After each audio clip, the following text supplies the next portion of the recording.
Mesmerizing wedding collection. Tejaswini by Chungat Jewelry. Angamaly citizens enlightenment ഫോറത്തിന്റെ മൂന്നാമത് പ്രഭാഷണം പ്രമുഖ സാഹിത്യകാരനും കോളമിസ്റ്റും ആംനസ്റ്റി ഇന്റർനാഷണൽ ചെയർമാനുമായ ആകാർ പട്ടേൽ നടത്തി.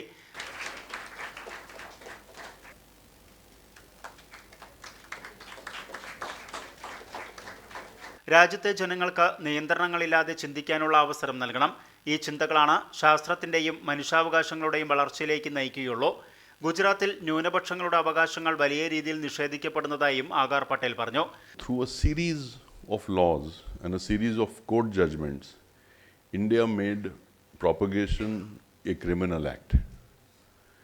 It is not a fundamental right. And what has happened as a result is that in many parts of India, religious conversion has gone underground. People do not want to reveal that they have changed their faith. And the reason they don't want to reveal this is that the state will actually go and punish them. To change your faith, in many states, one has to fill out a form and file an application to the government. Why is it the government's business who I pray to?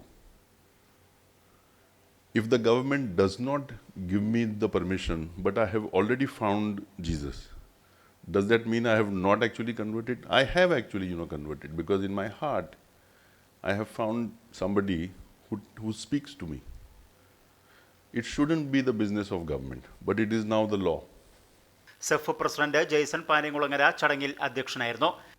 ഒരു ബുദ്ധിയുടെ കാന്തിക വലയത്തിലേക്ക് എത്തിപ്പെടാൻ ആ രണ്ട് പേരെന്ന് പറയുന്നത്, പുതിയ തലമുറയിലെ രണ്ട് പേര് ഇതിൽ നിന്ന് ഈ പറയുന്ന ഒരു എൻലൈറ്റൻമെൻ്റ് ഉണ്ടായാൽ അത് 10,000-ങ്ങളിലേക്കോ 20,000-ങ്ങളിലേക്ക് എത്തിച്ചേരാൻ എന്ന് പറഞ്ഞാൽ ഇപ്പോൾ ഇരിക്കുന്ന ആകാർ പട്ടേലിനെ പോലെ, അതല്ലെങ്കിൽ ഇതിനു മുൻപ് വന്നുപോയ വളരെ പ്രശസ്തരായിട്ടുള്ള പറക്കാല പ്രഭാകറോ അതല്ലെങ്കിൽ ഗാന്ധിയുടെ കൊച്ചുമകനായിട്ടുള്ള തുഷാർ ഗാന്ധി ഉൾപ്പെടെ അങ്ങനെ ഒട്ടേറെ ഇന്ത്യയിലെ അറിയപ്പെടുന്ന മഹത് വ്യക്തിത്വങ്ങൾക്ക് ഒപ്പം എത്തിച്ചേരാൻ കഴിയുന്ന പുതിയ ഒരു തലമുറയെ വാർത്തെടുക്കുക എന്ന ലക്ഷ്യത്തോടു കൂടിയാണ് ഈ സംഘടന അങ്കമാലിയിൽ പ്രവർത്തിക്കുന്നത്. ചടങ്ങിൽ Xavier Gregory, Martin Mundadan, Bilson MP, Francis Thachil, Mathews Kolenchery, Sajeev Areekkal, Thomas Painadath, Sanooj Stephen തുടങ്ങിയവർ സംസാരിച്ചു.